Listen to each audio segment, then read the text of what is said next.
Et bonjour à tous, merci à vous d'être là pour cette nouvelle vidéo. Aujourd'hui, je vous présente mon bilan lecture du mois de mai. Comme vous pouvez le voir, j'ai quand même pas mal lu. Au final, je pensais avoir beaucoup moins lu que ça, donc je suis bien contente. La vidéo du mois dernier, je vous laissais sur ma lecture en cours, qui était Dans les profondeurs du Titanic de Paul-Henri Narjolet aux éditions HarperCollins. Donc ce livre assez court, il fait 130 pages, parle de la découverte du Titanic et de toutes les expéditions qui ont lieu après sur l'épave en petit sous-marin. Et en fait, Paul-Henri Narjolet a fait partie de ces explorateurs qui sont partis en sous-marin pour aller explorer l'épave. Donc il nous parle des différentes explorations qui ont eu lieu, les réussites, les échecs, parce qu'il y en a qui n'ont même pas pu être mises à l'eau parce que l'argent n'est pas arrivé à temps pour subventionner les expéditions. On suit également la découverte de pas mal d'objets, et vous avez aussi des photos dedans qui relatent l'histoire du Titanic, mais aussi ce qui a été retrouvé. Donc en fait, à chaque fois, ils récupéraient ce qu'ils trouvaient, c'est-à-dire ils ont ramené un morceau de la coque, qui est la big piece, donc la grosse pièce. Ils ont ramené de l'argenterie, de la vaisselle, des fauteuils, voilà, ils ont essayé de remonter pas mal de choses pour pouvoir constituer un musée. Donc en fait, ce livre a pour vocation de parler de l'épave et de parler de ce qui s'est passé, en sachant que l'épave est amenée à disparaître, elle est rongée par les sédiments. Donc il est possible que dans plusieurs décennies, le Titanic n'existe plus. Donc en fait, le compte à rebours a commencé et il s'agit d'en extraire le plus possible pour garder la mémoire de cet accident. J'ai trouvé cet essai très intéressant, j'ai beaucoup aimé découvrir l'aspect scientifique et technique de la découverte du Titanic et des objets qui sont remontés. J'ai trouvé intéressant de voir un peu aussi ce qui se passe derrière ces explorations, la recherche de subventions, la recherche de l'équipage adapté. Il faut quand même des personnes compétentes pour manier un sous-marin ou bien nettoyer les pièces qui ont été récupérées par rapport à l'oxydation et tout ça. Donc je trouve que l'auteur en parle très très bien et voilà, ça a été une très belle découverte. Ensuite, le mois de mai, c'est le mois de la saga que je co-organise avec Estelle du compte Petite Lectrice. Donc elle a lancé ce challenge il y a quelques années et ça fait déjà 3 ans que je le fais avec elle. Et j'ai fait donc une pile à lire, donc vous pourrez trouver ma pile à lire dans la précédente vidéo, où j'ai mis 8 livres. Nous sommes le 26 mai, à l'heure actuelle j'en ai lu 2 de cette pile. Voilà. Je voulais en lire au moins 4. Le mois de mai n'est pas fini, mais je n'arriverai pas à lire d'ici début juin les autres. Donc je vais garder cette pile à lire de côté, je lirai plus tard. Tout ça pour vous dire que quand même j'en ai lu un de cette pile à lire. Il s'agit de la suite de la carte des confins, le tome 2, de Marie Repelin aux éditions PKJ. Donc il y a un an, j'avais lu le premier tome de cette duologie que j'avais bien aimé. L'auteur nous laisse sur un cliffhanger de malade à la fin du premier tome avec une situation qui est en train de vivre Kali, donc qui est le personnage principal, qui est une voleuse de lune pirate, et elle est en fait sur le bateau de Blake, qui est un capitaine de piraterie, qui fait fortement penser à Jack Sparrow. Et donc le tome 2 commence où on retrouve Kali après cette situation chaotique, et Blake qui est face à ça, donc il va essayer de reprendre sa vie en main. Ce tome-là m'a un peu moins plu que le premier tome, parce qu'il y a énormément de romance. La piraterie est un peu éclipsée, elle n'apparaît vraiment qu'au dernier quart, on va dire, la piraterie et l'aventure. Une bonne partie du roman tourne autour du fait que Kali va bien. Savoir comment elle va, voilà, c'est des questions qui reviennent, c'est un peu redondant parfois. Souvent elle dit je vais bien, comment va Kali, voilà. On tourne beaucoup autour de ses sentiments à elle, ce qui est normal au vu de sa situation. Mais j'ai trouvé que ça a un petit peu alourdi l'histoire par certains moments. Après, j'ai bien aimé le déroulement de l'histoire, j'ai bien aimé ce qui se passe dans les confins, parce que vous en doutez, hein, c'est pas un spoiler, la carte des confins, ça mène aux confins. Voilà. Donc j'ai bien aimé tout ça. J'ai trouvé les personnages toujours aussi attachants. J'ai beaucoup aimé Kali, Blake, mais aussi Glenn, tous ceux qui sont autour d'eux. Voilà, j'ai bien aimé, mais voilà, j'ai trouvé que la romance était vraiment très très présente, un peu au détriment de l'aventure, mais ça reste une duologie qui m'a vraiment énormément plu. Là ensuite je vais vous présenter un livre que j'ai écouté, donc grâce à l'application Audible. Il s'agit de Mange Prix M d'Elizabeth Gilbert aux éditions Le Livre de Poche. J'avais mis ce livre dans ma pile à lire du challenge, le challenge du printemps, qui rentre dans la catégorie un livre qui vous fait du bien. Donc ce livre, j'en ai entendu beaucoup de bien, notamment de la part d'Estelle qui m'a dit que c'était un de ses livres préférés. Et j'avais envie de le découvrir, ça fait un petit moment que je l'avais dans ma pile à lire, je l'avais acheté d'occasion à Emmaüs, donc c'est pour ça qu'il est un petit peu jauni. Donc je l'ai écouté, ça m'a pas pris beaucoup de temps parce que je crois que l'histoire durait 7-8 heures, un truc comme ça. J'ai trouvé vraiment très très bien, j'ai bien aimé, l'histoire est coupée en 3 parties. L'auteur va tout d'abord partir en voyage en Italie 4 mois, puis 4 mois en Inde et 4 mois en Indonésie. Ma partie préférée est la partie où elle est en Italie, où elle mange beaucoup, elle fait des rencontres, elle veut parler italien complètement. La deuxième partie qui moi m'a un petit peu perdue, ça se passe dans un ashram en Inde. Ce qui m'a perdue, c'est qu'elle utilisait beaucoup de termes propres au yoga et qu'elle partait dans la spiritualité. Et c'est vrai que comme c'est de l'audio, des fois je décrochais parce que j'écoute quand je conduis. Donc il y a un moment, on est fixé sur ce qui se passe sur la route et j'ai l'esprit qui divague. Et j'ai perdu à ce moment-là, cette période, j'ai trouvé que j'avais plus eu facilement à perdre le fil de la narration. Et la troisième histoire, ça se passe en Indonésie, où elle va retrouver un sorcier qui lui avait déjà dit il y a quelques temps avant qu'elle reviendrait chez lui et qu'elle trouverait le bonheur. Donc voilà, donc on va suivre l'auteur, Lise, dans cette aventure qu'elle mène après avoir vécu une rupture difficile. Et c'était très agréable, j'ai beaucoup aimé cette lecture, comme je vous ai dit j'ai beaucoup aimé la première partie en Italie, parce que quand je l'ai écoutée j'étais en Italie en fait, comme elle décrit la ville, comme elle décrit les gens, le fait que pas la traductrice, que la personne qui parle, l'actrice, faisait les accents italiens aussi, ça m'a énormément plu. Et voilà, j'ai trouvé que c'était un très beau livre, c'est un livre qui nous fait sortir un peu de notre zone de confort dans le sens où c'est une femme seule qui est partie en vacances, qui est partie en vacances mais qui est partie dans un cheminement personnel et ça m'a énormément plu, donc voilà, ça a été une très belle découverte. Ensuite, j'ai acheté un livre que j'avais vu passer à la télé dans l'émission C'est à vous lors d'une soirée où étaient invités Franck Tillier, Bernard Minier et Olivier Norek, et ils avaient parlé d'un livre qui n'était pas encore sorti. Il s'agit donc de Franck Tillier, Le plaisir de la peur, ses secrets d'écriture, publié aux éditions Le Robert et Fleuve Noir. Donc comme l'indique le titre, c'est un livre où Franck Tillier nous raconte un peu comment il est devenu écrivain et sa façon d'écrire. Comme vous pouvez le voir, j'ai post-ité, ce qui est quand même assez rare chez moi, je le fais jamais. J'ai même dû acheter des post-it parce que j'avais que les très grands, voilà, je n'avais pas des petits. Et ça, c'est pour noter des phrases qui m'ont particulièrement plu. Je vais notamment vous en dire une que j'avais trouvée vraiment très bien. Je le dis aux jeunes lecteurs et lectrices, lire vous fait ouvrir les yeux plus grands sur le monde qui vous entoure. Ça, je trouvais que c'était une belle façon d'expliquer comment la lecture n'est pas un loisir solitaire dans le sens où elle nous renferme sur nous-mêmes. C'est un loisir qui nous permet de s'évader à notre façon. Et il y en avait une autre. Alors, quelle c'était? Je sais pas si je vais la retrouver. Voilà, c'était celle-là. Alors, l'auteur nous dit « Pensez à Hercule Poirot, à Sherlock Holmes, au capitaine Nemo et même au chien loup Cro-Blanc.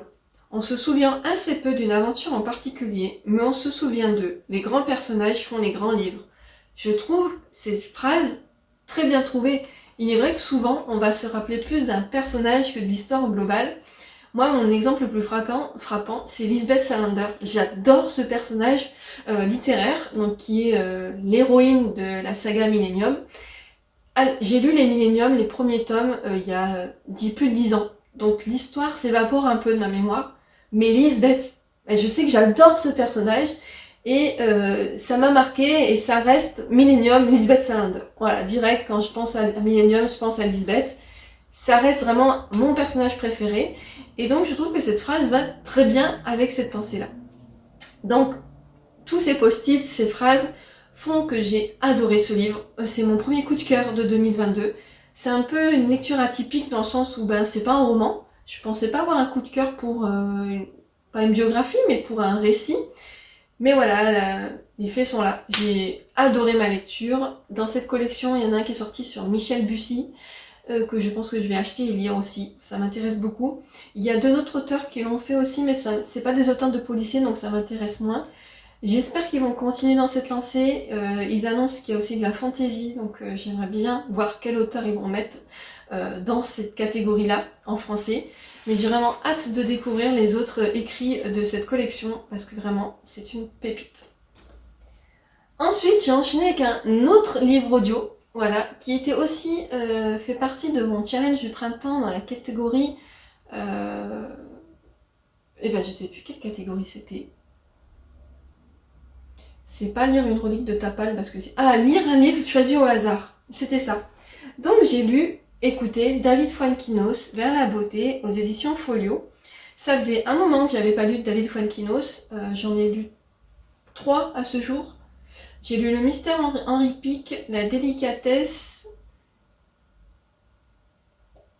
et Charlotte. Pardon, j'ai eu un trou. Et Charlotte, donc lui c'est le 4e. Donc l'action se passe à Lyon. On va suivre, à Lyon et Paris, pardon. On va suivre Antoine Duris. Aucun rapport avec Romain Duris. Donc je vous en parle parce que c'est un sujet qui revient régulièrement en fait dans le livre. C'est souvent une question que les gens lui posent quand ils le rencontrent. Donc on va suivre Antoine Duris, qui était professeur aux Beaux-Arts à Lyon et qui du jour au lendemain a tout plaqué pour devenir gardien de salle au musée du Quai d'Orsay à Paris, et il va être assigné à la salle de Modigliani, d'où le tableau.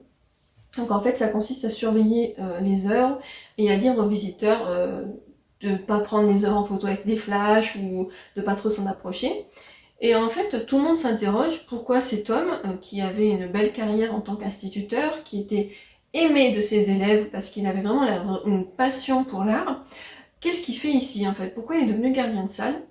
Et on va découvrir ce qui s'est passé. Sous un début assez léger, où en fait il nous parle de sa rupture avec Louise, donc on se dit tiens, c'est dû à ça. En fait c'est beaucoup plus profond que ça en a l'air, et en fait vous rentrez dans l'histoire. Moi l'histoire elle m'a saisie, je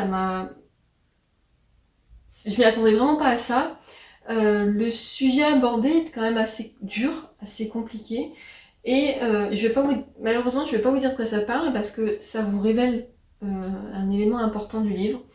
Même si, voilà, peut-être que des personnes auraient besoin d'être averties, mais le souci, c'est que si je vous en parle, voilà, je vous révèle une partie.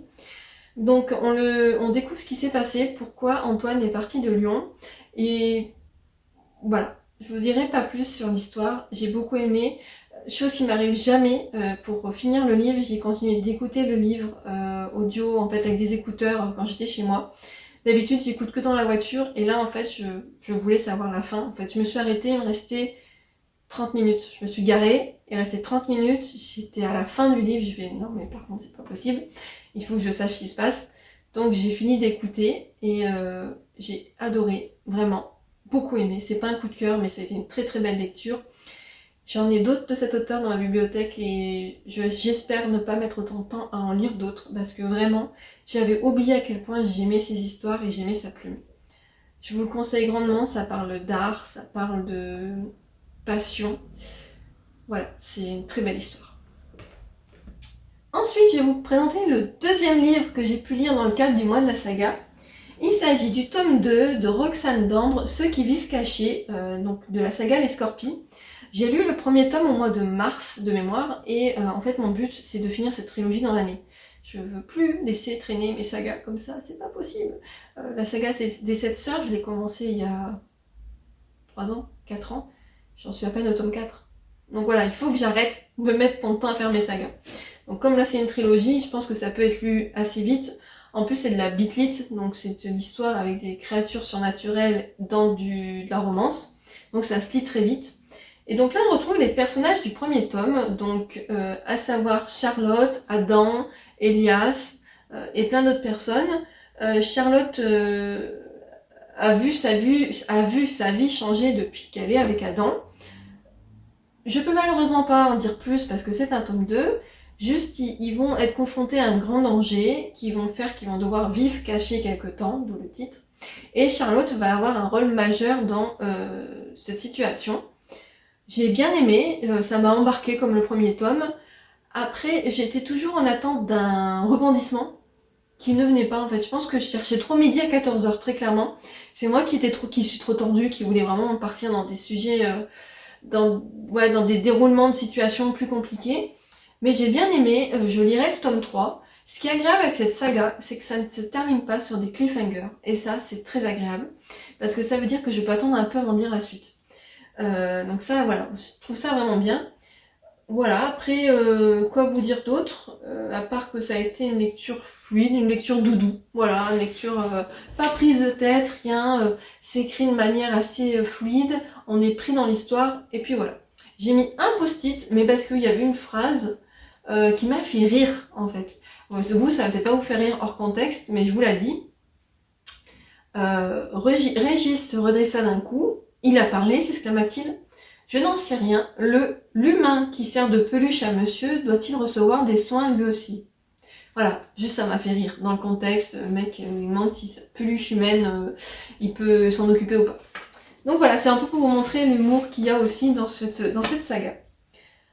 Ensuite, j'ai lu, que j'ai terminé hier, Le mariage parfait de Geneva Rose aux éditions XO. Donc c'est un livre qui sort que le 2 juin, donc il sort la semaine prochaine, comme vous verrez cette vidéo. C'est un thriller domestique, donc comme le dit la petite phrase ici, sa maîtresse a été assassinée, sa femme est son seul espoir. Donc on va suivre Sarah Morgan, qui est mariée à Adam Morgan.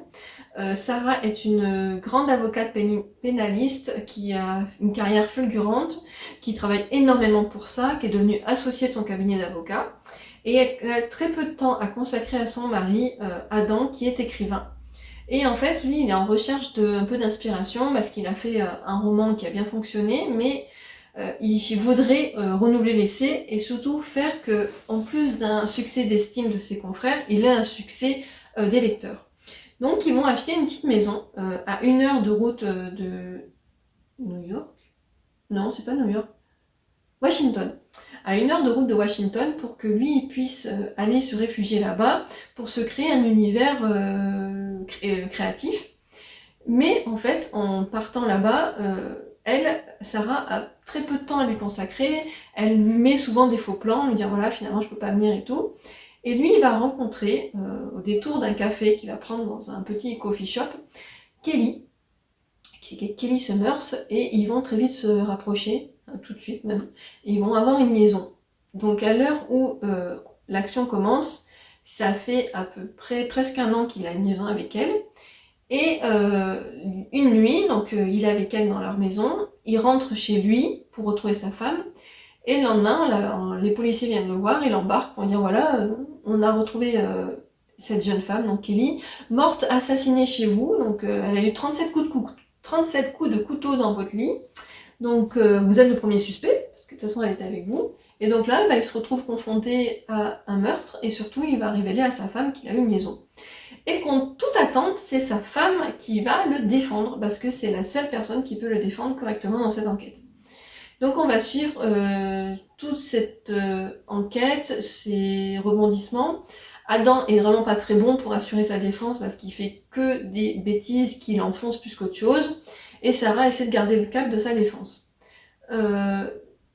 J'ai trouvé la fin bien trouvée, un peu machiavélique, je vous l'accorde. Je l'ai bien trouvée. Après, j'ai eu des doutes. En fait, tout le long, j'ai échafaudé plein d'hypothèses. Je ne peux pas m'en empêcher. Toujours que j'essaie de comprendre ce qui se passe et du coup de comprendre la fin. Et donc du coup voilà, c'était une optique à laquelle j'avais pensé. Après j'ai trouvé que parfois c'était un petit peu long dans le déroulé de l'histoire, c'était un peu lourd. Et surtout Adam, j'avais clairement envie de lui foutre des baffes à ce mec parce que plus il en fait, plus il s'enfonce, mais plus il continue le mec. Il a un truc qu'il n'a pas compris en fait, je pense. Voilà. Donc voilà, ça a été une bonne lecture, un thriller domestique, ça fait un moment que j'en avais pas lu, thriller domestique. Il se lit assez vite, il fait 350 pages, je l'ai lu en 3 jours. Donc voilà, ça se lit vraiment bien. C'est une bonne lecture et c'est le premier roman de l'auteur, donc ça peut être encourageant pour ce qui va suivre, parce que c'est prometteur. Ensuite, dans la foulée de celui-ci, j'ai lu Et si les princes portaient des robes de Candice de Léo, réflexion d'une jeune féministe de 16 ans, publiée au livre de poche. J'ai découvert ce livre grâce à Florence du compte Flo & Books, qui lit beaucoup d'essais sur les femmes, sur le féminisme, et c'est un sujet qui m'intéresse beaucoup. C'est grâce à elle notamment que j'avais lu Les Grandes oubliées de l'histoire de Titu Lecoq, que j'ai adoré également. Donc voilà, là je l'ai suivie, elle en a parlé. Elle m'avait prévenu que c'était plus pour un public ado et elle a raison. C'est vraiment plus pour les jeunes femmes, même les jeunes hommes, hein, pour les adolescents, les jeunes adultes, où en fait la jeune femme, donc l'autrice, nous parle de sa vision du féminisme, de comment elle constate que dans la société c'est quelque chose qui est indispensable, comment le sexisme est omniprésent, que ça soit dans la cellule familiale, amicale ou professionnelle. Après, ce livre m'a pas vraiment amené de nouvelles clés parce que c'est des choses que je savais déjà. Mais vraiment, c'est un livre que je conseille à lire aux jeunes adultes parce que c'est vraiment très intéressant et ça permet de voir le féminisme un peu autrement. Elle parle aussi de certains tabous qui sont très très bien, par exemple la masturbation féminine. Elle parle également du regard de l'extérieur sur le physique des femmes. Et voilà, j'ai trouvé vraiment très très très intéressant tout ça. Et enfin, le dernier livre que je vais vous présenter, ça va être ma future lecture. Donc, c'est pas ma lecture en cours parce que j'ai pas eu le temps de le commencer, mais je le commence ce soir. Il s'agit d'Écume et de sang de Mireille Calmel, publié aux éditions XO. Donc, c'est une lecture que je vais faire avec ma chère Manuela. Nous avions lu toutes les deux ensemble les 2 tomes de la Louve Cathare qu'on avait adoré. Et là, du coup, c'est une lecture commune qu'on va faire ensemble. Je voulais aussi remercier les éditions XO qui me l'ont envoyé pour que je puisse le lire. Pareil pour le mariage parfait, c'est aussi eux qui me l'ont envoyé et je les remercie beaucoup pour leur confiance. Donc voilà, je suis très contente de découvrir la nouvelle histoire de Mireille Calmel qui va parler d'une pirate. Donc voilà, j'ai trop hâte de le lire. Il n'est pas très épais, il fait 350 pages, c'est toujours très fluide.